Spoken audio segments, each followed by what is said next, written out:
Hi, everybody, and welcome to In Sarah's Tent.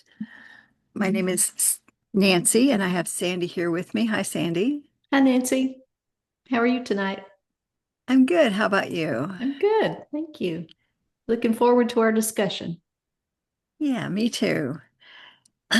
So, In Sarah's Tent is where we study the Torah. We read through the Torah a few verses at a time and discuss it.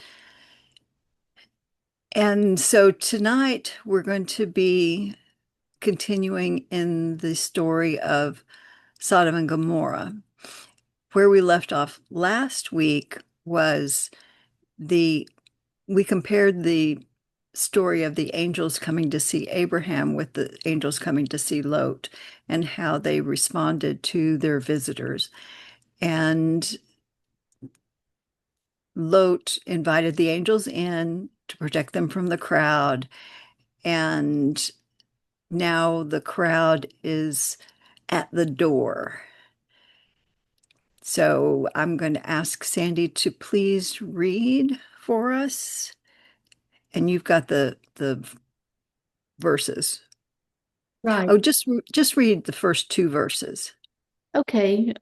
This will be chapter Genesis 19, and I'll read 10 and 11. The men stretched out their hand and brought Lot to them into the house, and the door they closed. And the men who were at the entrance of the house, they struck with blindness from the small up to the great, and they were not able to find the entrance. All right. The the scene is Lot's at the door, the men are crowding around, the angels or the men of the town are crowding around. The angels kind of open the door a crack, grab Lot, bring him in, and close the door. And then Right. the men are coming to the door. So what do you what do you think? We last week we said like they how are they going to get out of this? Yeah. But we have supernatural supernatural rescue, I guess you could say. Yes. Everybody was struck with blindness. It kind of looked like a Mission Impossible when we left it last week, but we know better than that, don't we? Yeah. Well, that's a question I had when I was reading that the angels, or right now it's still calling them the men, struck them, the mob, with blindness. So it makes me wonder how much power, we know these are angels, so I'm going to use that word. How much power does an angel have?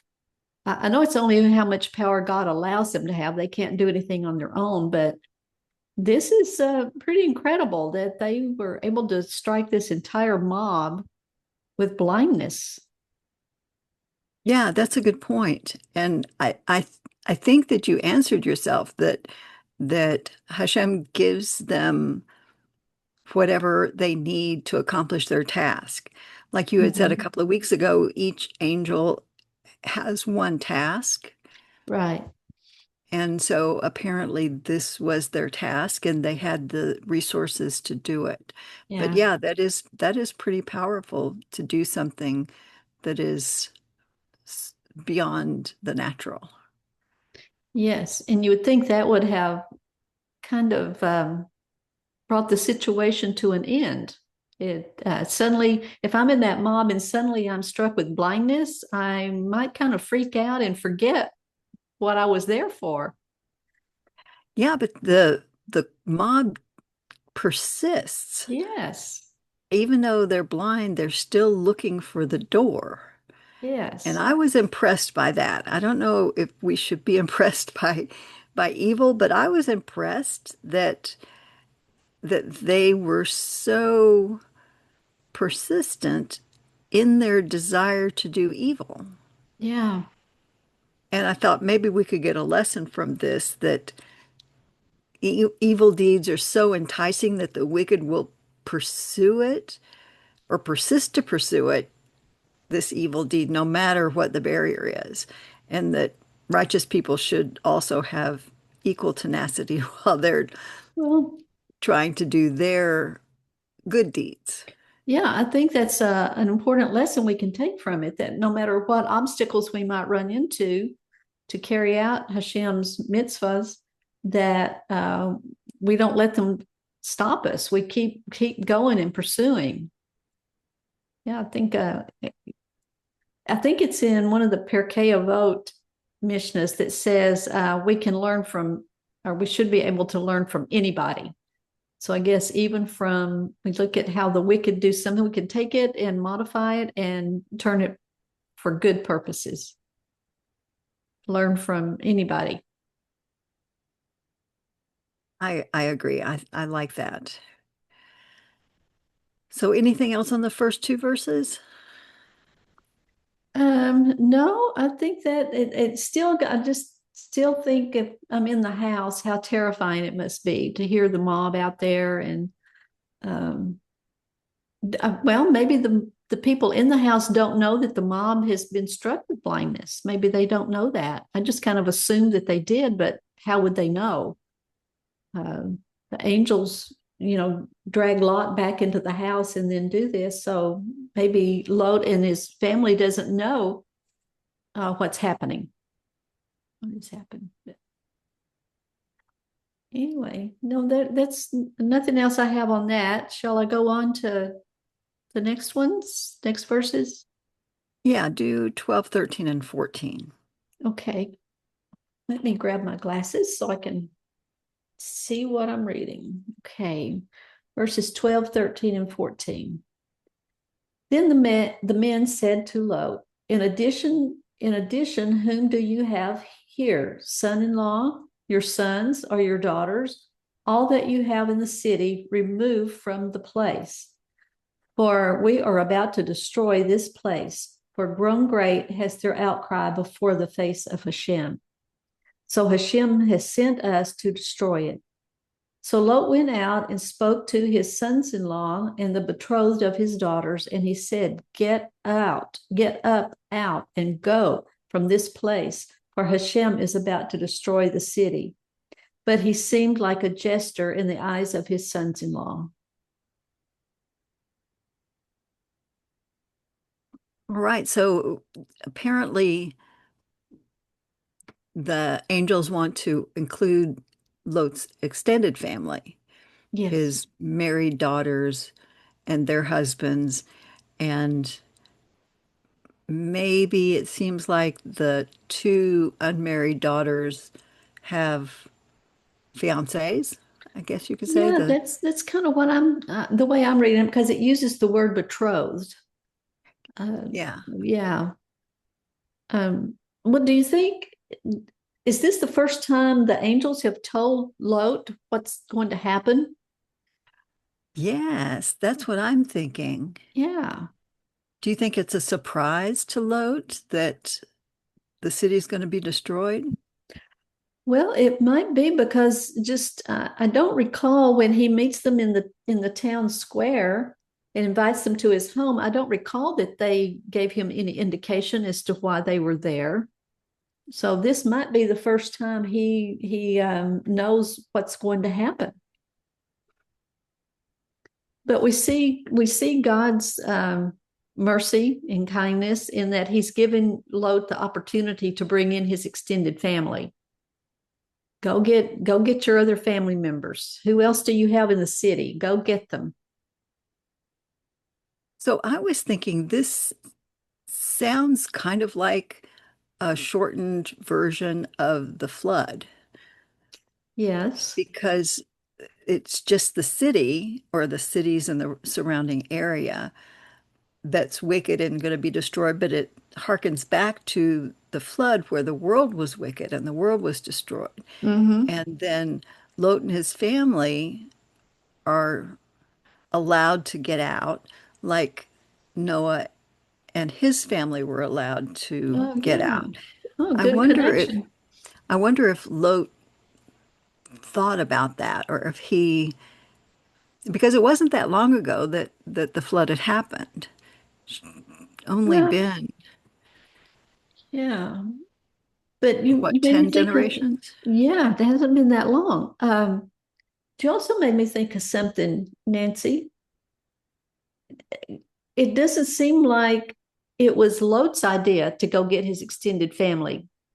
The angels told him to go get them. It's like it's almost like he wasn't even thinking about them, and that kind of goes back. We like kind of like Noah was more concerned about his family, and that we've heard some criticism about him that he really didn't make an effort to get seen it contrasted with how Abraham negotiated to try to save these people, but Noah didn't seem to do that for the people of his time. And it kind of seems like Lot, it's like, oh yeah, I've got other family members here. Like he had to be reminded of it. Right. Yeah. Ouch. Yeah. Oh, but the thing, he Lot doesn't seem to be afraid to go out of the house. So does that indicate maybe the mob has dispersed? I mean, we really don't hear anything more about they've been struck with blindness and they're still trying to get in the house, but yet Lot leaves. And we learned last week they had surrounded the house. So has the mob dispersed? Yeah, that's a good question. And it says that everybody old and young from all over the city, and yet the sons-in-law were not part of the mob. Yes. Yeah, I noticed that. So maybe they didn't even know what was going on. Maybe. Well, and another thing that I thought about when Lot goes to his sons-in-law or the betrothed of his daughters, he doesn't invite them to come to his house and leave with us. He just tells them to get out of the city. Another indication maybe of where Lot's mindset is. He doesn't say, come to my house. We've got these men who are going to get us out to safety. He just tells them they need to get out. Interesting. Yeah. Oh, And I don't want us to come down too hard on Lot. I have no idea what I might be doing in a situation where there's a crazed mob surrounding my house. And so, I also wonder what people's attitude about Lot has been. I thought that he was elevated in status because of Abraham, mhm. but it seems like his own sons-in-law think he's a fool, that he's Yes. just kidding. Well, maybe it's just such a far-fetched idea that, oh, we've been warned about things, I guess, in the past ourselves, and we think, oh, could that really happen? I don't know. Is that fake news? We hear so much about fake news these days.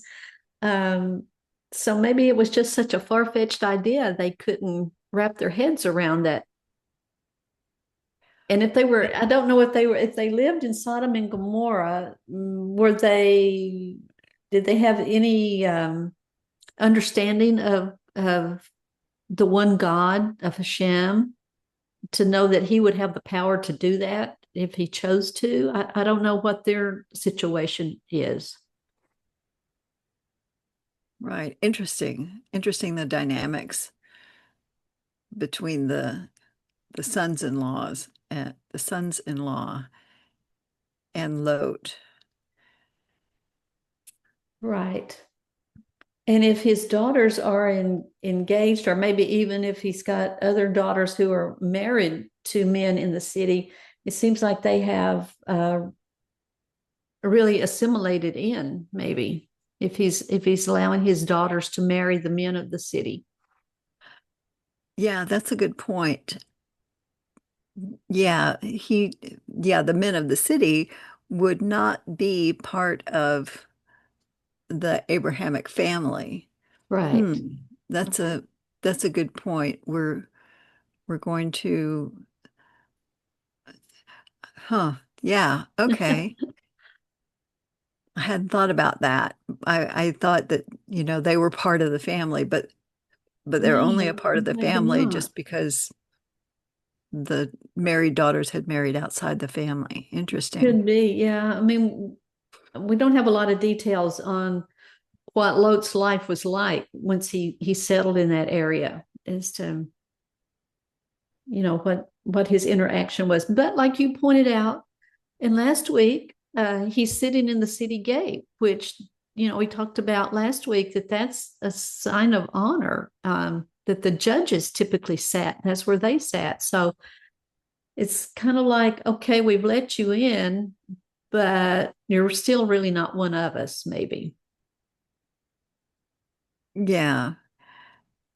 And if I was Lot, I wouldn't want to be one of them No. because they're so evil. But apparently he stayed. Mhm. I mean, it's amazing that he would decide to live in a city that wicked, but he does. He does. Well, we know when Abraham gave him the choice of what land he wanted to take, he looked at that area and he just saw the physical characteristics of it, that it was plenty of pasture land, it would be good for his herds and his flocks. We don't get an indication that he thought about, well, what's the moral character of the people here? It seemed like he was focused on the material things. Well, now that you said that, that leads me to think, okay, since they separated, Abraham still lives in a tent, Mm-hmm. This is a but house. but Lot has moved into the city. Yeah, he's in a He doesn't house. live in a tent with his livestock Yeah. anymore like Abraham does. Maybe he's just letting his shepherds Mm-hmm. take care of all of that, and he's moved into the Moved city. into the city. So even though it was very beautiful land and good pasture land, he didn't want to live there. He rather live in the city. Yeah. So I'm sure there's some Kabbalah teaching somewhere on that. Why would you choose live in the city? What would the city represent, and what does the pasture lands represent, and all that? So, Yeah. And the difference between living in a tent, Abraham living in a tent, and Lot living in a house in the city. well, something that just occurred to me: living in a tent indicates temporary. A house indicates permanent. And maybe it's the Right. difference in the way the two looked at life. Abraham looked at it, he called himself a sojourner, that he didn't look at this place as his permanent home. He was just passing through. So maybe that's why he stayed in tents, because he didn't look at this as a permanent place. Maybe Lot, since he moved into a house, I think it's just contrasting their different worldviews, maybe, of of life. And that, in a roundabout way, makes me think back to, I think it was verse 12, where the destruction is announced. Mm-hmm. So,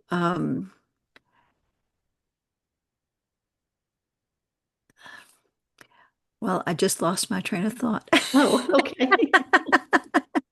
Something about did Lot think that the world was really that bad? Did he think that the city was really that wicked? Mm, Or do you think that he was surprised that, I mean, if you live there, sometimes you don't see what's actually going on. exactly. I, Yeah. I wonder if he was surprised that it was so wicked that it was going to be destroyed like the flood. Yeah. I don't know. Like it would be nice if we had more details on Load in this whole thing. But to give him credit, let's give him in one area judge favorably with him. Right. When the men told him to go look for your extended family and warn them, he did go. Yeah. he He could did. have said, "Oh no, it's dangerous out there. We've got this mob. Are they still out there? If I go out, what are they going to do?" Well, he cared enough, it seems like, to go warn his sons-in-law. Yeah, okay. So I give him that. let's give him that. We'll give him that. Okay. Okay. All Uh, right. So yeah, go ahead and read, unless you've got anything else on those verses. no, I think that was it. Okay, so we're at 15. Okay. Yeah, 15, 16, and 17. Okay. And at the time the dawn was breaking, the angels pressured Lot, saying, "Get up, take your wife and both your daughters who are present, lest you be obliterated because of the iniquity of the city." Still he delayed. So the men grasped them by Lot's hand and the hand of his wife and the hand of both his daughters in the mercy of Hashem on him, and they took him out and left him outside the city.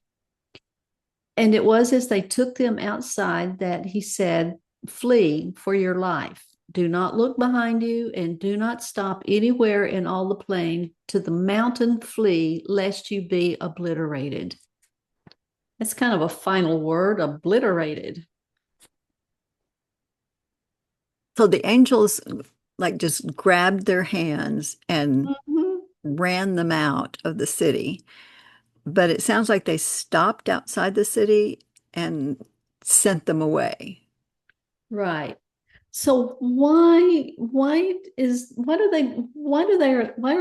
they delaying? Um, they've been warned. The angels have told them this city is about to be destroyed. You would think they would be anxious to get out, but yet it seems like he's having to drag them out. That's puzzled me. Why they were not in a hurry to get out. Yeah, and if you look back on verse 4, this started as they were getting ready to sleep. And Right. now in verse 15, it's dawn is about to break. So this Mm-hmm. has been going on all night All long. night, yes. So maybe he doesn't get a sense of urgency because nothing's happened yet. It started last night Yeah, and can be. Yes. and it's It's a and good it point. hasn't happened yet. So maybe that's why he's not in a hurry. But if somebody was telling me and pulling me out of my house and dragging me out of the city saying, "Run, run, flee for your life," I don't think I would delay. I would, Yeah. Don't think I would either, especially if you're using the word. I haven't looked at the Hebrew word that's translated obliterated to see what the Hebrew word actually means, but that's a pretty uh, urgent word, I would think. Obliterated. I mean, it's not like, well, like we've gone through here in Houston, we've gone through hurricanes and there's damage, but we can come back. But yes, obliterated to me means it's gone. There's nothing to come back to. And he's right. not only saying the city, but you are going to be obliterated. Yeah, everybody. Not your house and your stuff. You are going to be obliterated. Yeah. But let's back up just a bit, Nancy. Something caught my eye and I jotted it down. In verse, let's see, verse 10, these two men slash angels, they're called anashim, which is men. Hmm. But when we come down to verse 15, they are called malakim, malakim, angels. So I'm wondering why up in the previous verse they're called men, and then maybe because, and tell me if I'm way off base here. in the previous verse where they're called men, he still sees them as men. But now we come down here and now they're actually revealed to him as angels, maybe, since it changes from calling them men to angels. That's a good observation. I had always just assumed that they were angels disguised as men, but it says clearly here angels. Yes. So apparently at some time they were revealed as Yes. their true self. Yes. So maybe you're right. Maybe the when they were just needing lodging and something to eat, then they were still just men. But once they got him back in the house and revealed what was really happening, Yes. maybe that's when they were obviously angels. Yes. That might be. Might be. That's a good catch. Um, and a lot of times we see when somebody sees an angel, they are terrified. It's a scary thing. But we've learned from the Hagar story and with Abraham that it was a common occurrence around Abraham's dwelling, his tents and all that, to see angels. So maybe Lot was, it doesn't seem like he was scared if they're revealed to him as angels. He doesn't seem to be upset about that. Maybe because he being still, he lived many years with Abraham. He was used to seeing angels. Um, don't know. Well, if that's the case, then I think even more so he would believe what they said and grab his family and leave rather Yes. than Yeah. delay. Exactly. And yeah, why do you think it took all night? Why do you think that he delayed? Good question. I don't know. Well, maybe it would be easier for Lot and the family to flee in the daytime rather than fleeing out across. I don't know what he tells them to flee to a mountain. So it might have been very difficult to make that journey at night. Now it's daylight. They can, see what the land is like and things like that. I don't know, but that's a good question. Why did it take all night? What do you think? Um, I think that he just wasn't convinced. Oh, could be, yes. I think that he took everything kind of, I mean, like I said before, maybe he didn't realize how evil the city was. Maybe he didn't realize it was so bad that it was going to be destroyed. And maybe he wasn't convinced. I don't know. Well, I another don't know. thought came to mind. We don't know how much, like when the angels tell him, uh, go talk to your extended family. We don't know how long it took him to do that. We're just reading it. It's like he went out, he told them, he came back. Yeah. So we don't know how much time he spent with them, maybe trying to convince them. What was the distance he had to walk wherever they were? How long did it take him to get there? How much time did he spend with them? Then he had to get back to the house. So we really don't have a timeline on any of that. But yeah, it's dawn was breaking and the angels pressure them to get out. So, why do you think the angels are in such a hurry to get this going? Because they've been commanded by Hashem to do this, and they want to not delay and do it. Um, what is their urgency? Yeah, maybe they had a timeline. Maybe maybe that was their assignment is they had to do it at dawn or Yeah. as the sun came up or something like that. Because I think the sun coming up does have some sort of requirements I just remember the story of Jacob's ladder where he was or where he was fighting with the Oh, angel all night, and yes. at dawn the angel says I gotta go. So maybe there's something about angels and dawn or something. I'm not really sure about that. That's just me trying to piece things together. Right. And you know So something why do else? you Go ahead, please. No, I was going to go on to something else. Well, just one more thought on we were talking about why Lot is delaying. Could it be he didn't want to leave his stuff behind? He's leaving and taking nothing with him. Maybe he's still got this attachment to his things. And Maybe he was packing. yeah, trying to pack or something, or uh, let's go out and try to round up the sheep and the camels and all of that. I've got to take my stuff with me. I mean, it doesn't say that, but we know from his attitude when he chose the choicest lands what his attitude is toward material things.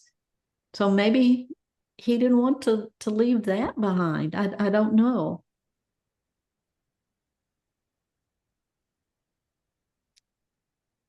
So I was going to ask why they're not allowed to look back. It says run and don't look back. Yes, that's a good question too. I've read some commentary on it that says he didn't want them to see the destruction. Because they had evidently still some extended family there. They probably had friends there, and it would not be good for them to see what was happening to them. It was like one thing I read is like Hashem was protecting them. I don't want you to see that. I I read in the Midrash that it said that Lot and his family were not righteous. They weren't tzaddik. They deserved to be punished, but they were saved only through the merit of Abraham. Mm-hmm. And because of that, they were not allowed to see the punishment of others. Yeah. So that's why they were not allowed to look back. Yes. But also, I read somewhere, and I don't remember if it was in the Chumash or where it was, but oh, that's next week. Never mind. Where Spoiler she does alert. look back. Spoiler alert. Never mind. I just spotted something here in our Chumash. Let's see. Once the destruction begins, they will be caught up in the general carnage. Lot deserved to leave Sodom, whether in his own merit or Abraham's, or as in the Midrash teaches, because two precious treasures would descend from him. Ruth, the ancestress of David, and Naamah, the Ammonite, who would marry King Solomon. These two righteous descendants of Lot would become the mothers of the Davidic dynasty and the King Messiah. Yeah, that's an Oh, interesting twist. interesting. Yeah, another reason why either through Abraham's merit or because these descendants were coming, he needed to be saved. Um, So, so, anything else before we do our takeaways? um, well, just one thing. God provided an escape route for them, but they had their part to do. They had to get up and take that route. They had to leave. They had their part to do. Hashem didn't just pick them up and transport them out of harm's way. They had to actually physically get themselves. He provided the way, but they had to walk that way themselves. So tells me they might be part of kind of like a takeaway also. We have a part in the plan. Hashem provides, but he expects us to do something too. Yes. Yes, But I my like real takeaway is life can change quickly. Uh, in Lot's case, literally overnight. He's sitting in the gate, minding his own business, doing whatever they did in the gate. And because he shows hospitality to these two men overnight, he's running for his life. yeah, very, very much of a Yeah. change. Yeah. So I guess, and another takeaway, our life, like it kind of goes back to maybe he didn't want to leave his stuff, that life is more important than the things we accumulate. I mean, they're That's a blessings good from one. God and we should take care of them, but keep them in their place. Realize what's truly important. Yes, And very what's your timely. takeaway? Well, I'm going to go back to when the mob was struck by blindness, Mm-hmm. and that's going to be my takeaway that we should pursue righteous deeds with tenacity, Mm-hmm. and we should not let anything stop us. Okay, very good. All right, so that's where we are with the story of Sodom and Gomorrah. There's more to come next week. Yes. So it's still kind of a cliffhanger. We don't know what happens as they're running away. But yes, there's more to come next week, and I hope everybody joins us again in Sarah's tent. Okay. Goodbye. Bye.